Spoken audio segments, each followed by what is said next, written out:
Good afternoon. Hope everybody's well. Welcome to our Wellness Week special event, our Spring into Wellness Week. Just waiting for a few more people to jump on and our special event guest star to join us as well.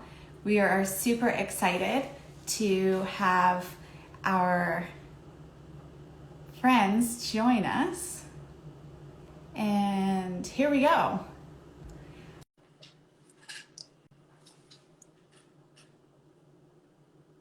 Hi, Blue. How are you?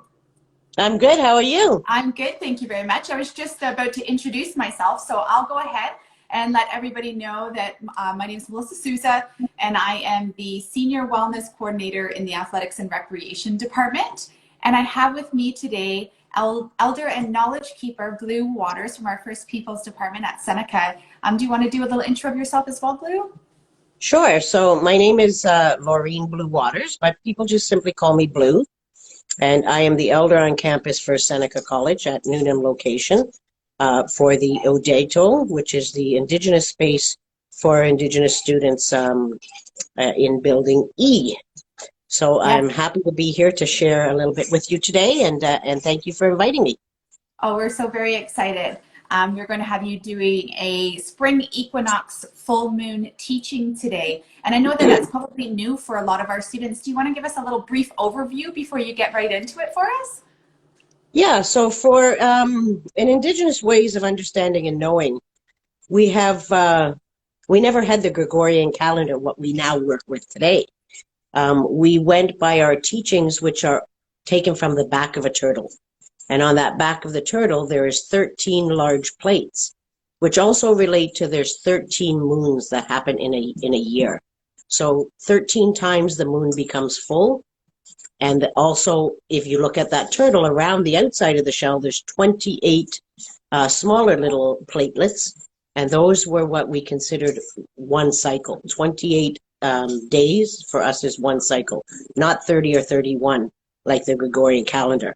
And each moon teaches us a teaching of what we need to embrace and let go of for the next 28 days.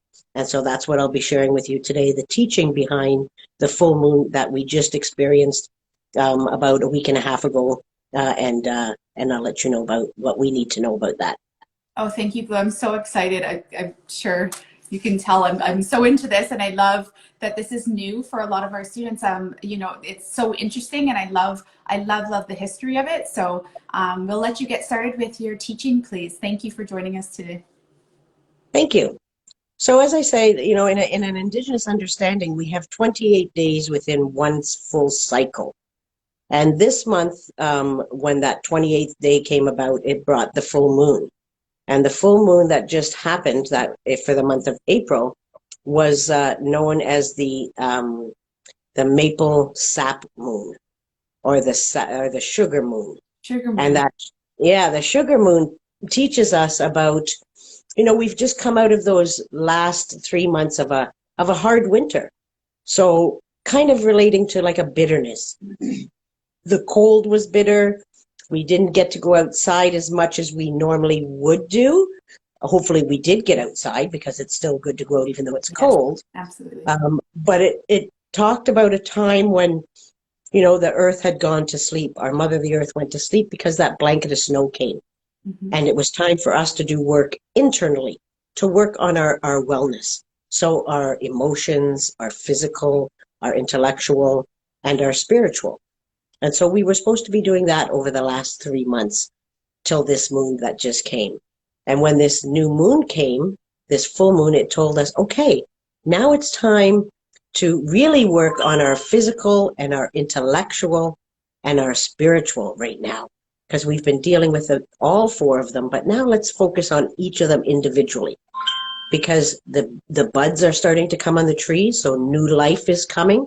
So it's a new time for each of us as well, a time to get outside to see how the earth is changing, how those plants and trees will come into being that help us. We know that the trees provide us oxygen. So as those buds start to come out, those leaves will come. It'll start to emit more oxygen for us, which will replenish our physicality and also our intellectuality. Because if we don't get enough oxygen, our minds don't think right. And being inside, closed up with our windows closed and not really having as much access to the outdoors, we haven't been breathing a lot of fresh air in over the last 4 months or 3.5 months. So now is the time to get out there to do that. Expand your lungs, expand your mind. Because when your lungs work, your mind works. It's a shifting in our wellness then. It's a sugar moon is the shifting in our wellness that we went from a focus, like you said, in the cold to now a different focus. Yeah, it's now time to enjoy the wonders that are outside of there, the new beginnings that are coming again. So those grasses will start to turn green, the buds will start to come out in the trees, the flowers will start to come up from the ground. And you can see that if you live in Toronto, where it's a little bit warmer than remote areas, the crocuses are up, the daffodils are up, the hyacinths are up. So those plants that are beautiful and bright and cheery are there to welcome us back to spring. And that's what time we're in. Welcome back to spring. Welcome back to a change in weather, a change for us so that we can look at things in a new perspective. And that sap moon, that sugar moon, tells us, get out there, enjoy the sweetness. Get out there and look at things in a renewed perspective. There's lots of good, sweet things out there for you, things that will help you for the next 28 days until the full moon comes again.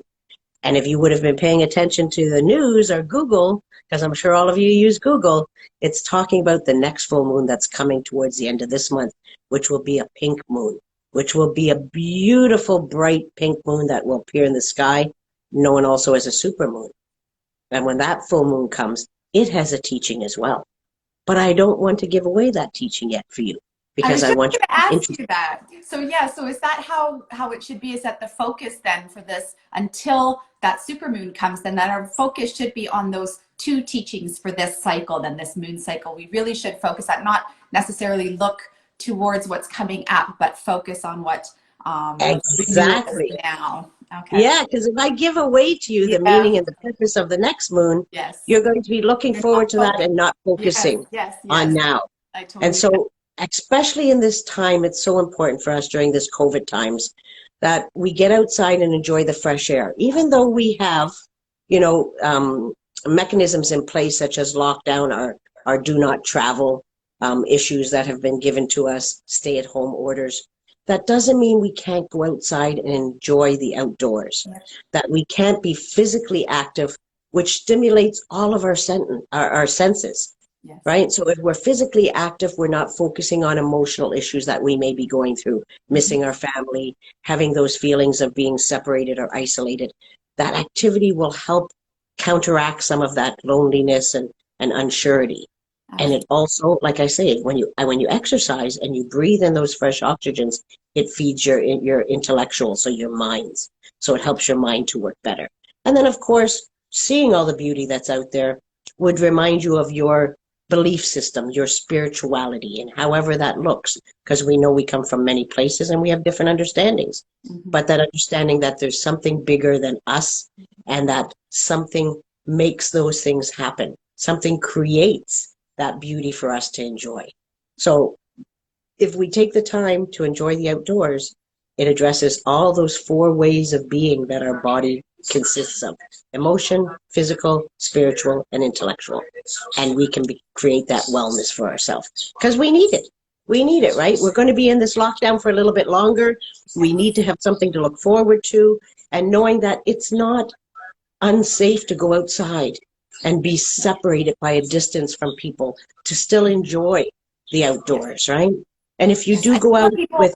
I think when you're outside in nature, you feel, I think a lot of people, like you're talking about spirituality from, whichever practice that you may, and in whatever your beliefs are, that you just feel a little bit closer to yourself. You feel a little bit more safe. And like you said, you just get more in touch with your emotions when it comes to nature. So I think it's perfect that it's springtime because it's such a great time to get out and explore nature and feel a little bit closer to Mother Nature. Exactly, right? And if you do get out with, 1 or 2 people, make sure you have that distance. Make sure you have your masks on, because we know that, this is an evolving virus. It's changing and switching up. So we want to be cautious and careful, not only for our own health and well-being, but for those that we may come into contact with. So just because COVID is out there doesn't mean the world stops. Yes. It means we have to navigate and move into ways of being that are new and different, much like the spring, right? We're in this new stage where we see new life. So like us, we learn as we go, but remember to get out, be active, enjoy what you see, take in the senses with all your senses, right? The smells, the sights, the sounds. The birds are happy. They're out there singing and you know, getting ready to keep feeding their families, which they're nourishing. So again, bringing new life, right? That spring brings new life. So I wanted to share this message with you today about renewing yourself, right? This moon talks about renewing yourself, renewing and enjoying the sweetness that exists from the long, cold winter that we just experienced. I love it so much. We've talked so much about it during our wellness week here, and we've talked a lot about nature and getting out into nature. We've talked a lot about being physical, kind of killing two birds with one stone, so to speak, so that you get outside, but you're also moving, and you know that how much movement is medicine as well. It can be as simple as a walk, but it can be as beautiful as just being quiet and drinking in nature's beauty all around you. So this was a wonderful teaching to almost round us out here. You are our last and awesome special guest that we've had here for our Spring into Wellness Week. I thank you so much. I hope that you can come back and join us for another wellness piece. I'd like to explore a little more about the moons and hear a little bit more, but not preemptively. We'll wait until this super moon comes and that we focus right now on the two teachings for this moon cycle, because I think that that's important that we focus on this. So we won't do it too soon, but hopefully you'll come back and join us. In a couple weeks, I'll be back. That sounds great. Thank you so much, Blu, again, everybody. It is our Wellness Week, Spring into Wellness. We have upcoming tomorrow at 10:30 promo. We have a few students and staff joining us where we'll talk about how they plan to spring into wellness, as well as at 12:15 tomorrow. We've got an IG Live right here at Seneca Newnham Rec, and Chris will be doing some spring planting with us. So just continuing on with our Wellness Week. We hope that all of you get outside and enjoy Mother Nature and enjoy this new moon cycle. Thank you again, Blu. Have a wonderful afternoon. Thank you. Take care, everyone. Bye. Bye-bye.